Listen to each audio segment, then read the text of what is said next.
Thanks everyone for coming. It's been, let's see, a week and a half since we launched Crystal Vale, I believe. Somebody keep me honest here. Has it been a week and a half?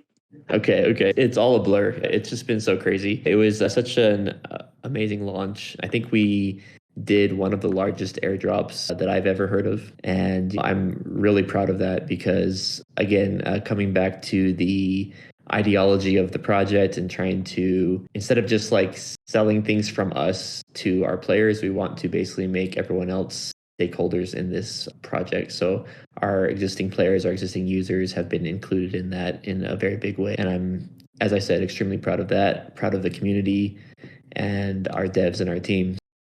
We lost him and Boland. I wonder what's going on here. I actually got kicked out a moment ago, but I guess while we're waiting for people to join back in, maybe let's see, Sunbear, I think you wanted to mention something about the charity stuff, right? Yeah, absolutely. Yeah, I can jump in and do that now. Hey, y'all. I just wanted to, for those of you who didn't know, we did launch a charity effort this last week, just a few days ago, for UNICEF, and announced to the community that we are going to be donation pool come through. Lots of folks showed up. I think we were up to 131,000 just from that first night, 12 or 13 hours, and continuing to see different donations come through. It's fun. We've got it set up in the jeweler for both Sarandale and Crystal Vale, where you can go in and choose how you'd like to donate. So I just want to say a huge thank you to our community for showing up and working together to help make a difference in this world and help people that have less privilege and fortune than us. We're going to keep that up throughout the month of April. And I just also wanted to let you know that with any charity that we work with, what I do is I let them know, hey, this is the community this money is coming from. This is the company that we're coming from. This is the number of people that have donated. We want to know where all this money goes. We want to make sure that it goes to really good and needed causes. And so I will be reporting back from you as I work with them with these donations to show you and let you know where this money has gone to, just to make sure that it is the most effective. So anyway, just really excited about what we're doing there and on our way to matching that 250 to make a big difference. Thanks, everybody. Hey, I'm back. Apparently, I got cut off and I didn't even realize it. Can you guys hear me? Okay, how far did I get before I stopped? Let's see, where did I leave off? Yes, we launched, we had one of the largest airdrops in history, if not the largest one. I honestly haven't heard of any that are bigger, which is exciting. I'm also very excited now how as a team, we have those launches under our belt now, and we're essentially pivoting now to really shift gears into hitting all of the exciting things on our timeline really hard. We have some really exciting upcoming features, including like pets, and there's some new profession quests. There's some new stat quests that are going to be cool. There's the dueling, which I'm really excited about. I actually spent almost the entire weekend working on that. And there's just like a ton of exciting things there that we're basically like working on in tandem. It's not just. And he's gone again. If y'all are able to, you might want to switch to mobile. It seems to be a Discord issue at the moment, but it's running well on my phone currently. But even like in the AMA voiceless chat, it's the same deal. Everybody's getting disconnected and kicked off. Yeah, I don't know that I'm going to be able to switch. So if I ever get just... Nope, Andrew gone. You went to say if I ever get disconnected. I was hoping Fox might hop back on real quick. Let's see. Yeah, I'll shoot him a message right now, actually. That's a good point. Never mind, he's back. So, I'm sorry, you guys. When did I cut off this time? Pretty much immediately. The DFK duel, a lot of things in the works. That was about the snippet there. It's weird because I can see myself talking when I'm talking, and it's still showing that it's going through, but... If you're able to switch to mobile, it seems to be working a lot better. It's not just you. It's literally everybody. It's the people that's trying to listen, all of us. Okay, I'll switch over to mobile. Give me a second. Hey, everybody. Welcome to our AMA with the mechanics team. We're going to be getting started here in just a minute. Appreciate y'all's patience, though. I don't know. Discord's really letting us down today, so I am not going to sing. Absolutely no one wants to hear that. It is so bad. My favorite color is, generally speaking, I feel like realistically, if we're talking about what I wear, black. Aside from that, blue. I like red, but there's no denying my beautiful voice because I don't have one. It's so bad. launch into what I was saying again Yes. for the third time. Oh my goodness. I actually thought I did better the second time around than the first time around. So maybe the third time will be even better. So let me see. Where was I? So yeah, we have a lot of really exciting things on our timeline. There's the FK Duel, there's pets, there's new quests. Gen Zero launches on Crystal Vale, which I'm also like really stoked about. And I think they're going to talk about here in a minute too.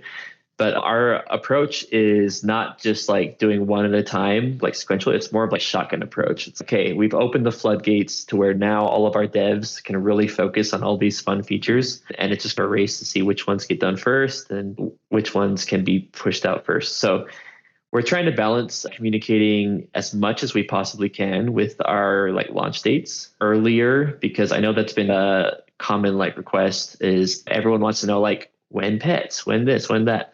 And from our standpoint, we want to give as much information as we can, but we also want to make sure that we're not over promising, because there are things that come up, especially in this Solidity world where there's unforeseen things. So we just want to make sure if there are any issues with testing or stuff like that, that everyone understands we won't launch anything if it's not 100% ready. So we're going to do our best to say, okay, here's this thing that we think could maybe launch next week if all goes well, or even 2 weeks or 3 weeks. And then we'll try to be more open with that with you guys and let you guys know what to expect when, basically is what I'm trying to say. So we're going to experiment with it and see how that goes. And we have a much better process in place now with a project manager who's been really good. He's been setting things up with sprints and with like processes to help us to track those. And we're starting to get a better feel for how long things take our team to build, basically. So really excited for where we're at in that process. And we're going to start to see some of the fruits of that labor here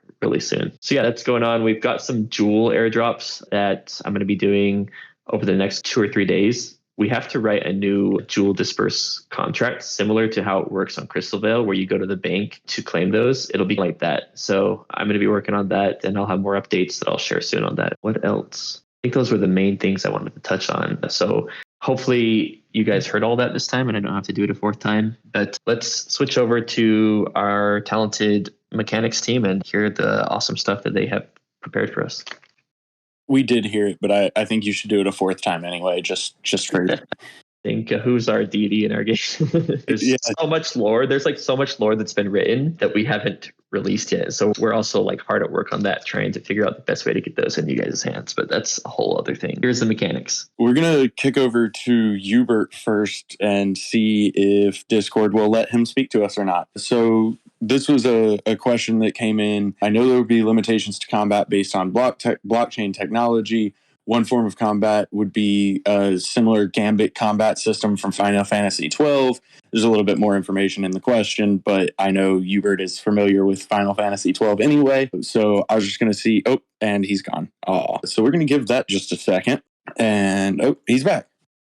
This is going to be really annoying, guys. I'm really sorry. I can't get on mobile myself right now. It'll take too long. But yeah, I know this question. I didn't hear most of it because it cut me off. But I believe anyway, it's the question about gambits, right? Yeah, so we are planning on doing something like a gambit system for this, the combat system. We do have a working prototype that we are testing with right now. And it's pretty far along at this point. Obviously, there's a lot more to go with it, but that is generally the direction that we're planning on with the combat system. Yeah, as far as what you'll do with your heroes, you will need to set up their AI and how they're going to behave in combat and set them up to work as a team, and then either PvP against other players or PvE against all the different monsters that we're adding to the game. But yeah, so I guess that hopefully answers most of the question. Again, sorry about the technical difficulties here. This is very poorly timed little hiccups with Discord. It wouldn't be Discord otherwise. So short version, if I recap that momentarily, is yes, we are looking at a Gambit-like system for combat. We're building into that. So another question that had come in that is for Fox and Hubert a little bit as well is essentially why have a transfer function put in for Lock Jewel? I could talk to that. It's a very necessary thing to have the ability for people to switch assets, basically. whether those are unlocked or locked or whatever, NFTs from one account to another, because sometimes you get your like wallet compromised and you have to move that. Other times you just want to move to a hardware wallet. There's actual like legitimate use cases for that to be there. And the other option that we had was to basically make that be entirely centralized and have it go through us anytime somebody wants to transfer. And we considered that because it does solve a lot of things, but it also opens up a lot of cans of worms where we'd have to have some kind of a support ticket system, and then having a way to verify that all of those things are on the up and up. And then like, what if somebody steals somebody's wallet and then opens a support for us to do it? Like, it's the same can of worms as what we see right now. And then also just the whole ideology of wanting to be as decentralized as possible. Like, we are a blockchain game. We do hold a lot of those same core values, and we want to protect them as much as we can. So that was the reasoning there. However, like, we did add some very key changes into there. One of them was to add a time lock so that you can't do that too often in a row. And that helps to address some of the exploits with players that would move those around like multiple times every few minutes to try to game some of like the mining and things like that. So that was added. Another thing that we're currently working on right now is like a block list, so that if anyone is doing things that are basically having advantage of like exploits or like things like that, we would have the ability to say, okay, if you're going to do those things that are against our terms of service, then you won't be able to interact with our quests, contracts and stuff like that. So it's an extra way for us to enforce that our players are actually playing according to the set rules of our game that are out there. And so there's still a lot of processes that need to be built up around that in terms of enforcement and election of the enforcers and all that type of stuff too, and like adopting policies. And there's a lot there that's still actively being worked on, but that's the plan right now, because any game has to have some like level of like moderation too, and we're trying to basically try to find the right balance with that. Awesome. Very much appreciated. The next thing we were going to do is kick over to Nonlinear Penguin, assuming he's able to stay connected, to talk a little bit about leaderboards. We cannot hear you. I could. Oh, he's back. Let's see if he can talk. Nothing. Nope. Still not. I could talk a little bit more about the.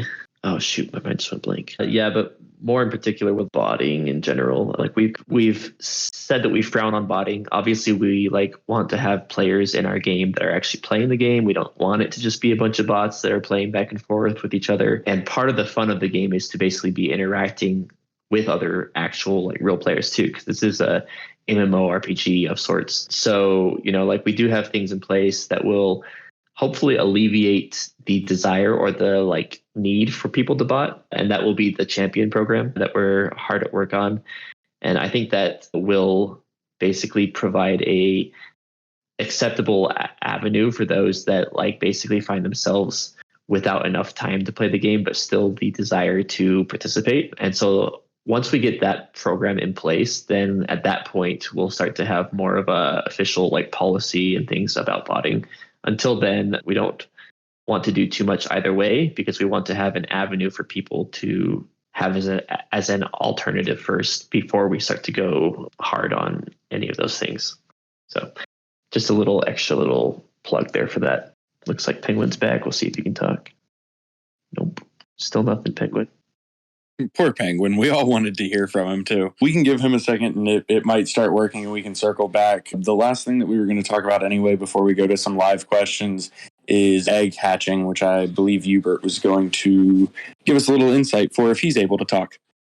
Yep, I'm hoping I don't get cut off in the middle of this, but I keep getting cut off just as I've been listening to. So anyway, I'll try to get back as quick as I can. But yeah, so with hatching, we are getting very close on pets. Right now, we're working kind of 3 different things in tandem. There's the trading quests, the pets, and then the level 10 profession quests are all kind of being worked at together. In particular, the level 10 profession quests and pets have a lot of tie-ins with each other, because pet bonuses will have some that affect professions. And so I guess just to give you a sense of what's coming, there will be a little bit of an upfront cost to setting out your egg up for incubation. It's going to use some of the lesser used resources in the game, so it's not anticipated to be very high of a cost jewel wise or anything like that, but just be aware that will be a thing. And then also there will be a time element as well where you'll need to wait for that egg to incubate and then it'll hatch. And hatching would be its own little transaction. And it'll be when you summon a hero, you're waiting to see what you get, and it'll be that same experience with the pets.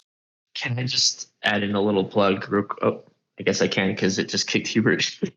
Okay, Hubert's gone. Now it's me. I'm so excited about pets because the original plan or like the original vision for pets that I had was a lot narrower in scope than what we've actually done here with pets. And I think a large part of that was because of Hubert and Kant and some other people on our team that were like, if we're going to do pets, let's do something awesome. And so I'm like excited about the stuff that they have in place for that. I think it's going to be really cool and fun.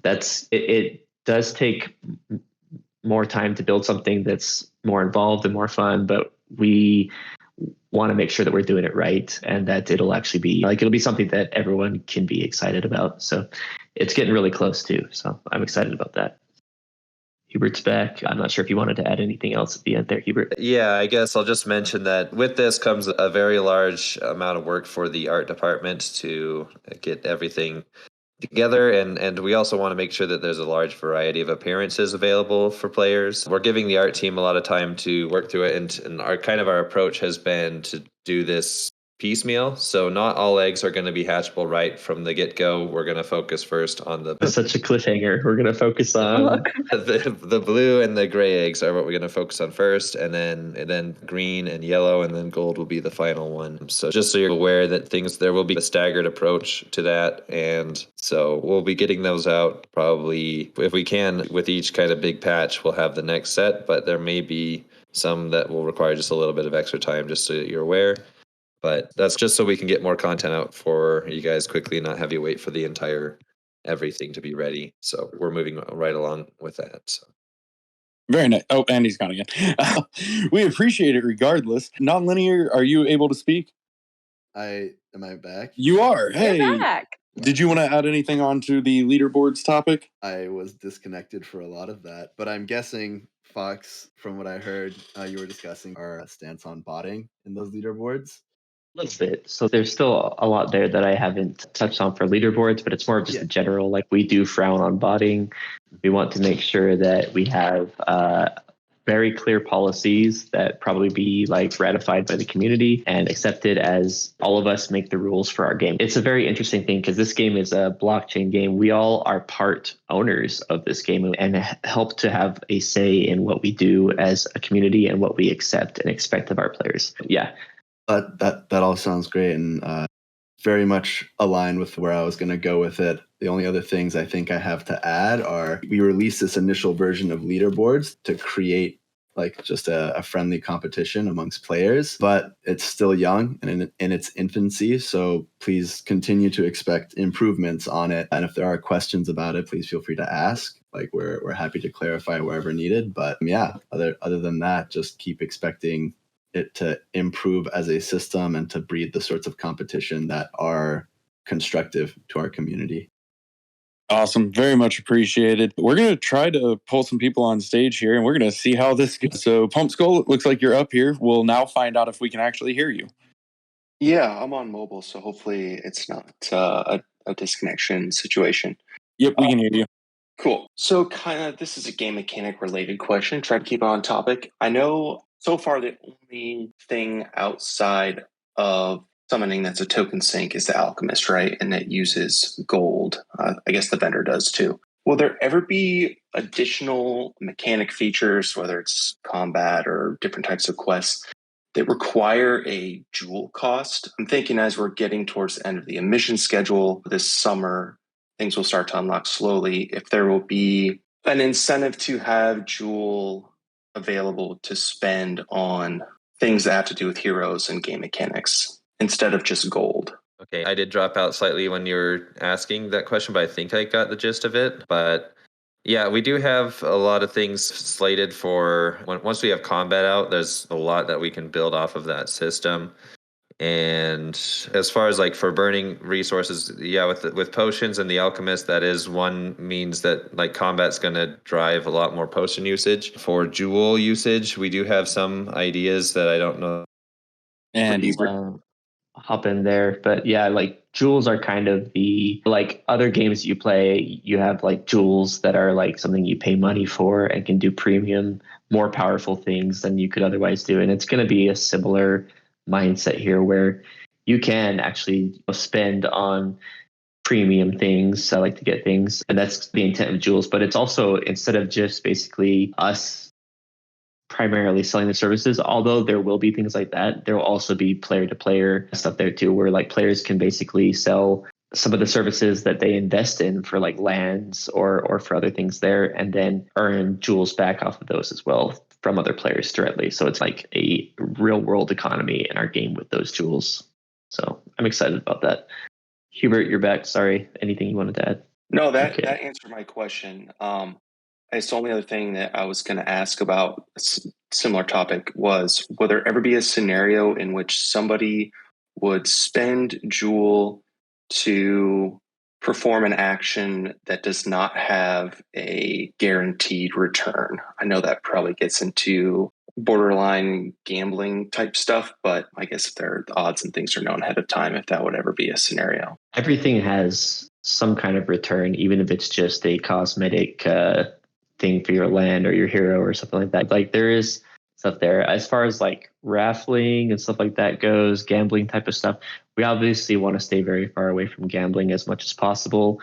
We're not trying to be a gambling game. However, with that said, there's always going to be stuff with like chance and RNG involved in any game. So trying to find that balance is a thing that we're going to be very careful about. We also don't want this to be a pay to win the game. Like we want to incentivize players that play the game. And it's really just about how much time, how much assets are you willing to invest in this game? And it will influence how far that you can go and how much enjoyment you get out of it. Okay. No, I like that you don't want it to be pay to win. I think on that note, and I won't ask you to answer this question, I think if we get out a secondary AMA like that Wednesday night one you guys did regarding the bot policy whenever you explore it further, because right now those leaderboards are essentially pay to win for the monthly and the weekly. I know that's been a hot topic, but I'll leave it at that. So thanks. Thank you. Yeah, I think with like leaderboards in particular, a lot of people will be popping stamina potions and such things as that to work their way up the leaderboards. And that's something that we are encouraging, because it's those that are like willing to go the extra mile, really, that are going to be up there. And also, it's not us selling those stamina potions to people, it's other players selling those. So really you have to consider who are they paying in order to get up there? And it's not us, it's actually other players that are basically playing to earn. And how do they play to earn? It's from those that are willing to buy the assets that they create from their playing. So it's a symbiotic relationship there. But yeah, there will be other kinds of leaderboards too. It's not just this. There's all kinds of other metrics that we're planning on exploring. And so you'll see other kinds of metrics up there that will be very different in terms of how far ahead you can get from how much you spend on it. Got it. All right. Thanks, everybody. Appreciate it, Palm Skull. Metas, go ahead. I won't take too much time asking the question, but I'm extremely curious to pick up from the topic I discussed with you last week, specifically, and apparently I can't hear very well, sorry, I'm on mobile. I'll be brief. It's specifically about the Gen Zero genes for Crystal Veil. If you can give an update where you are or what the update on that is. Crystal Veil Gen Zero recessive genes. Okay, I'm gonna attempt this. Let's see if Discord is friendly with me. And I guess first off, Metas, I did see your message and I didn't get a chance to respond to it, but thank you for sending all that over. Yeah, this has been a topic that we've been discussing for a while, how to deal with it, and there are some inherent. It is like a 5-second drop off at every time. So sorry, and let's see if I can keep my train of thought each time this happens. Yeah, so the issue with right now with the Crystal Veil Gen Zeros is how do we deal with the new genes that we're introducing? There's a few different ways we could go about doing it, and each of them has their own drawback. For example, if we just did only the Crystal Veil genes, you'd end up with just a whole bunch of Seers and Seer Berserkers as far as like the main class and subclass distribution. And also the recessive genes would be, it's like Discord is like really trying to At least they cut me off when I'm about to say something, right? When the word is even halfway out. But anyway, so this is frustrating. So we don't want that scenario where it's just mostly pure Gen Zeros of the new classes. They don't have a very good distribution of their genes. So instead, we're looking at a different approach where all of the available basic genes are going to be rolled for the main class of the recessives, or for the main class recessives, and subclass dominant gene plus all the recessive genes also would be all of the 10. And then the issue that creates by doing that is then it makes it so that these new genes are going to be more rare, especially in subclass and in the recessive pool. So there's one more step to this that I think is necessary to really help ensure that we have as balanced a gene pool as we can with our Gen Zeros. And that is to look to our existing Gen Zero holders and give them an opportunity to contribute to balancing out the gene pool. What we're going to do is a system of allowing Gen Zero holders that hold from the original Serendale set the opportunity to do a reroll of some of their genes. Basically, the ones that I'm talking about now, they're the recessive genes for their main class, and then their subclass genes as well. It would be a one-time reroll. We're looking into ways that we can incentivize doing this, because for each person each Gen Zero that does a reroll will help balance out the overall gene pool for all Gen Zeros. And we'll want to do this same approach with each of the expansions as they come out, so that by the end, we'll have as close to a balanced set of recessive genes. And all right, so I think hopefully that kind of got the main point through of what we're looking at doing. And with me being cut out, I hope it wasn't too disconnected in what I was saying. So did that kind of help, Medez? Yes, absolutely. I'm really looking forward to when you guys perhaps somewhere release some of your future views on that, because I think I get the concept. I just would really love to see some details on how you would specifically reroll. That could be in the announcement when that's coming out, so that's for the future. I would have one more topic that I would like to hear your guys' thoughts about. It's something that we've brought up a few weeks ago now. It's about the recessive skill genes for the Gen Zero that were distributed amongst the team, and the fact that they have a lot more transcendent skills than what we typically would expect. If that there's some updates on that situation or some views on how we would move forward, especially now that we're talking about re-rolling some genes. Let's see. I think I maybe cut out a little bit on there. It's the views on re-rolling some genes. The Serendale Gen Zeros with the recessive genes and how that plays in with re-rolling all genes. Okay. Wait, is this about the 1 through 19 gene issue, or is this a different thing?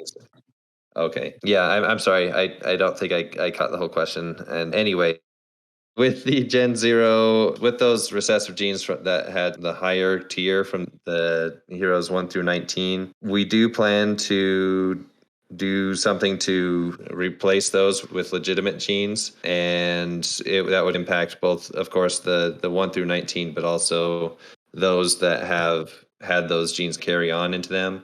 I think right now there's about close to 3,000 heroes that are affected. And what we would be looking to do is, like, prior to combat being out, we would have something in place for any hero that would essentially be also carrying these genes that are not legitimate would be required to go and perform this process before they're allowed to do combat. So since these genes are specifically combat related, we're tying it to, if you want to do combat, you just need to make sure that the gene you have is legitimate. We'll have a list that we'll use to block out any hero that is not allowed, or that has a gene that needs to be re-rolled from being able to participate in combat. And then we'll analyze the stuff on the blockchain and try to figure out which heroes might have actually legitimately had these genes and which ones don't. And we're going to err on the side of, if it's possible that it had been legitimate, then it is. And if it's not, then you'll be asked to basically retrain those genes. I also just wanted to add a note on the previous subject about the Crystal Veil Gen Zeros, just to clarify as an example,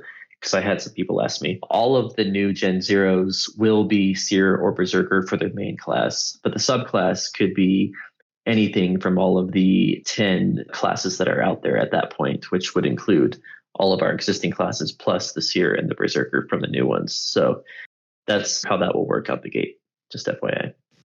Awesome, guys. Thank you so much. I'll leave the floor for the next one. Thanks, Meadows. We're going to try to get through a couple more questions if we can, just to wrap it up. Raf, go ahead. Hey guys, thanks for having me and thanks for fighting through this. We appreciate it. On the same note of Gen Zeros, I recently sold my stake in 2 Gen Zeros, mostly to take advantage of the opportunity to create liquidity for Crystal Veil. With the supply of heroes growing, summoning has become much less profitable, which has been really the only return on investment mechanism for Gen Zero heroes thus far. But seeing the PJ and the exciting opportunities for creating value for Gen Zeros and protecting your assets does impact you financially. I know that you guys have always talked about not the price of Gen Zeros, but instead really focusing on the return on investment of Gen Zeros.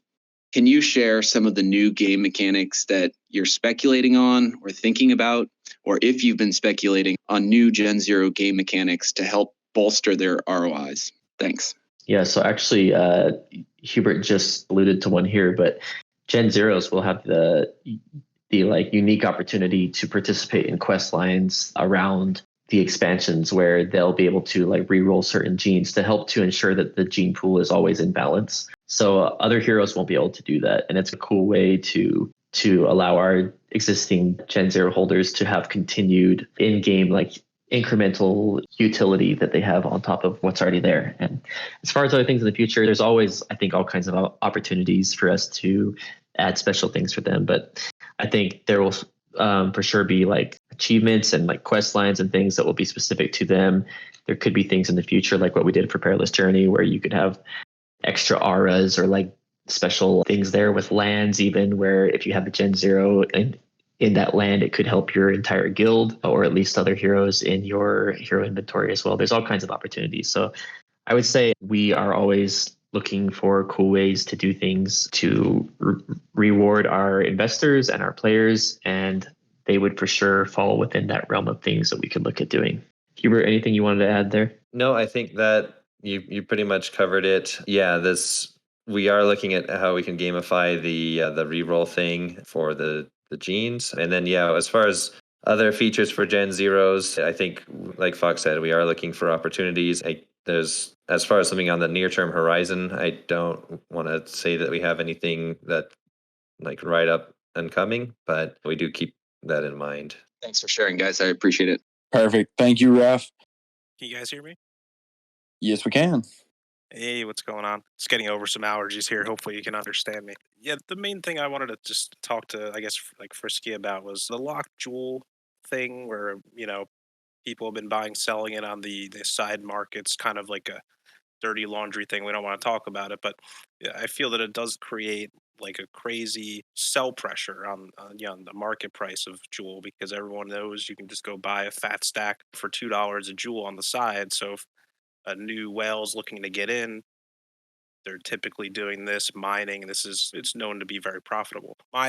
That in itself, I don't think is a huge problem, because it does create some different opportunities for people. But the thing I'm more concerned about was the looming natural unlock, which is coming soonish. I guess it got delayed a little bit due to the block times. But are you planning on doing things to stop that from like totally crushing the price? Is there going to be big incentives maybe for whales to say, hey, like you could invest X amount of locked jewel over some large amount, and it could give you these benefits in the game or something like that. So just took my Discord died for a second there. But yeah, are there things where you're planning any kind of like maybe ways that you could use lock way to be like, okay, maybe we could lock this up in a different way, and that way there's not going to be this crazy sell pressure? Or is this, as Mark, that's something you care about as specifically, or you just keep trying to build the game and see if that carries the price? Fox was trying to respond, but it wasn't working. So I assume he will be back momentarily. Okay, can you guys hear me? Yep, you're good. Yep. Okay, sorry. We'll see how long this lasts. Apparently, even if you're on phone, you have issues now. That's a really good question. First of all, it's not just a cliff. I think a lot of people misunderstand the unlocking, but Basically, the amount that will be unlocked each week will be equivalent to the amount that was unlocking each week earlier this year. So it's not like a huge thing that we haven't even seen before. It'll be reducing more and more until it's just there's barely any being created.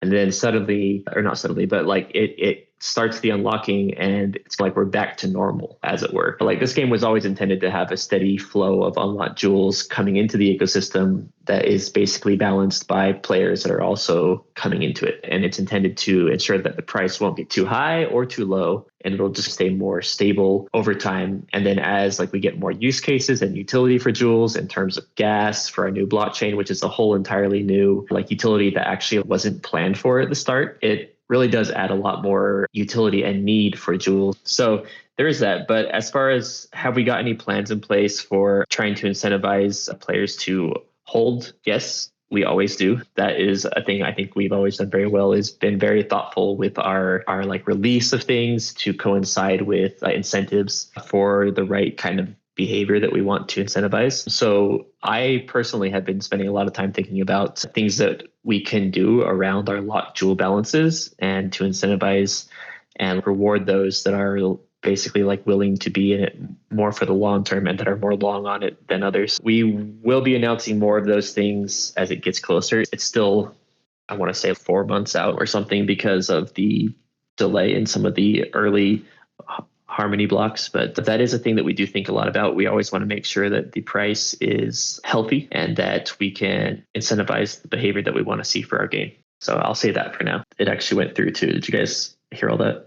Yes, we did. Driz, does that answer your question? We all heard it. I don't know if Driz was able to hear it. He seems to be gone also. What do we have going on today? I may have done a thing on Twitter, just trying to let our Avalanche community understand the utility of the power tokens. And I was hoping you guys could confirm for the community that summoning will cost 60 power tokens regardless of the chain, as the first question. That's correct. Yeah. Yeah, it'll scale as you summon more, but yeah, it'll basically follow the same exact scaling as what we saw for Serendale. Yeah, apologies. A much better explanation. But the point is it's equal to Serendale. Thus, I'm assuming, and I'm hoping the team can confirm this also, that over time it's expected that the value of Jewel will equal the value of Crystal. Obviously, it will fluctuate with the economy, but over time, that is the expected result. Now, that doesn't mean one is going to go down. The other could easily come up to meet it, and they both go up. You never know. So I don't think that's doomsday to the community. Just trying to confirm this for the Avalanche community that's coming in and speculating on the utility tokens when, in fact, they should be looking more to the heroes as a speculative asset in this game. Yeah, so there's all kinds of different strategies, and we don't necessarily prescribe one over another, nor do we make claims for what the price will be.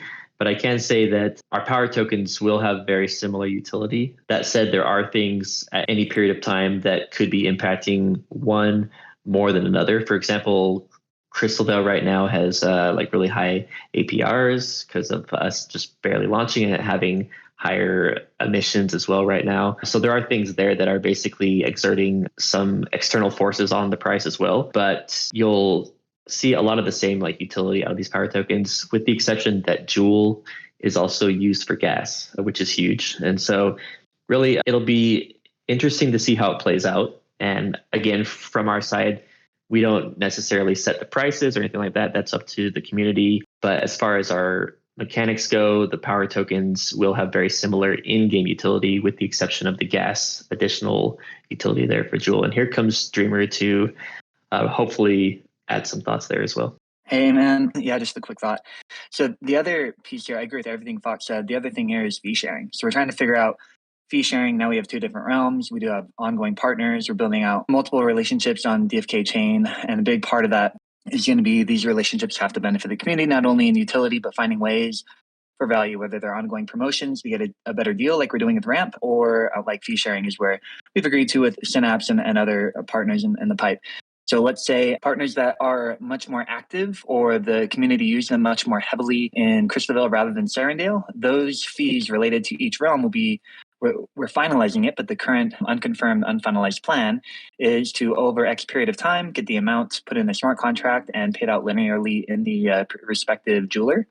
So that is another variable that would be inconsistent between realms. They have the same utility in terms of summoning, so that could cause a mean reversion potentially. I think we could assume that there's not a lot of fundamental reasons to assume that people would pay a premium in one realm or the other when it's the same output. But there could be a different amount of fees over various months that could cause a basis in that. And then also just the unlocking structure. You look at the APYs, but you look at the percentage unlock you're getting now versus lock, and when one might unlock and lock, that could affect the overall price as well. And I would assume that if it's a 60% unlock in Sarandale right now for the amount of money that I'm putting up, and our APRs are just assuming the overall output, and in Crystal Vale it's 5 or about to be 7%. You have to factor all that in, could impact the price as well. So these are all just speculative inputs that could be reason for an overall basis that can, as Fox said, supply and demand may be on the demand side, may be higher or lower in each realm for any given time. So that's fee sharing that would impact the overall payout in the jeweler if people were to stake. And then that's the overall economics with the locking, unlocking APRs and saturation of pools. So I think basically you guys clarified it, which is what I was trying to, I guess, begin on Twitter, which is the paradigm shift that once again you guys have created. People were looking at Crystal, comparing it to Jewel, and saying market cap is 1/4, value is 4x. But you guys have changed that by taking a token or a power token or utility cross-chain and balancing it, even though market cap might not be equal, the utility within the game will be equal. But as you both mentioned, there's speculative aspects to it as well, to where at any given point, there could be one token on one chain which has more use and is 4x at a given moment before it comes back down to a balance of 0. Awesome. Yeah. Love it. I would just say summoning utility equal. But as mentioned, obviously, gas is jewel. Crystal's not gas. But yeah, so I think when you get in the heavy phases of phase 2 and onward, summoning and so on, you would probably expect a less of a basis between Crystal and Jewel if you're only looking at summoning as the driver. But there could be other drivers that contribute to it, if that makes sense. So I'd say you were right in the utility as it relates to summoning across Jewel and Crystal. Yeah. Awesome. So there's all kinds of different variables in play there. So it's not just the one. There's going to be things that'll be higher or lower from each realm at certain periods of time. And that's the intent, is there will be arbitrage opportunities across realms. Theoretically, we added a quarter of the supply while also adding an entirely new chain. So basically adding a quarter supply and theoretically 100% of players into our game. So that's the strategy that we take with these expansions is to bring in a lot more players with each of them. And I think we saw with this expansion that it actually played out basically exactly how we had planned for that. And it was really satisfying to see basically how well that went. And I think we're going to probably follow a very similar model for our expansions in the future as well. So if you guys want to stay tuned for those, I think it's a really good opportunity for existing players to have additional utility from these expansions where they can be the participants in the airdrops and things and provide that initial liquidity and get in there on the ground floor with each one as well. So I'm excited about those. Thanks for your question, Ogre. Looks like we're a little over time. We're going to have to wrap up, unfortunately. I was going to ask Fox if you and or Dreamer can. Meta's posted in the AMA voiceless chat with a follow-up to Drizz's question, because I guess Driz was trying to follow up, but we couldn't hear him. So if you don't mind, if you have a minute to go in there and follow up on that question for me, I would appreciate it. But other than that, yeah, we're going to go ahead and wrap up. We're over time anyway, and I appreciate everybody dealing with the Discord fun. And with that, Fox, I'm going to hand it to you for final comments, and we're good to go.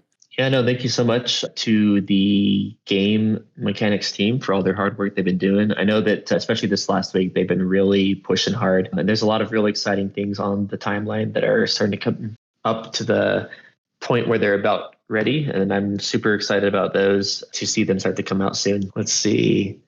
Last words, last thoughts. I just want to reiterate just how proud I am of that expansion and our team and our community. It's always a pleasure to be here. All of the markets are down right now. That happens in the crypto space. It goes up, it goes down. From our standpoint, nothing's changed. If anything, we're just accelerating how hard we build, and we just build, whether it's up, whether it's down, whether it's sideways, we build. And that will always be the case. We're here for the long term, and we're excited about the future for this project. Yeah, no, that's it. Thanks everyone for coming. Hope you guys have a good day. Oh, and I have to say bullish then.